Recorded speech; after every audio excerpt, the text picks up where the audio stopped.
may sasama daw na mekaniko ang client para makasigurado sila na maganda ang kondisyon ng sasakyan. Importante talaga ito para may peace of mind sila dahil malaking halaga din ang ilalabas nila. Sabado pala ngayon at may biglang release si Boss Kevin, pero hindi pa pala nakaprepare ang unit. Pumasok na kami agad at inisikaso ang unit dahil maaga daw dadating ang kliyente. 2024 Mitsubishi Expander Cross 1.5 liters gas automatic. Dumating na nga ang kliyente pati yung mekaniko nila. Agad ininspect ng mekaniko ang sasakyan. Sinilip niya yung makina ng sasakyan, pati yung air filter sinilip din. Tapos medyo nababaan siya sa kulan kaya nirefilan na lang namin. Chinek din ng mekaniko yung cabin filter. Tapos yung likod. Pati yung mga tools chinek din niya. Pati pala yung suspension chinek ng mekaniko kung may tama or may mga leak. Pagkatapos yung mga controls at pindutan sa driver side ay sinilip niya rin. Buti na lang at maganda at walang nakitang kakaiba sa unit. Sariwang-sariwa pa kasi talaga ito. 2024 din kasi ang unit kaya parang bagong-bago pa. Kaya confident kami dahil puro modelo talaga yung kinukuha namin sa sasakyan. So ayun, sobrang satisfied si client at tumuloy na kami sa pirmahan. Napakabilis lang. Wala pang isang oras,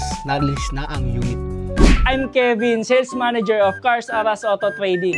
Sa mga gustong mag-agent or mag-refer, you're welcome to join us. Kung quality and affordable second-hand car ang hanap mo, just call or PM lang dito. Approve yan.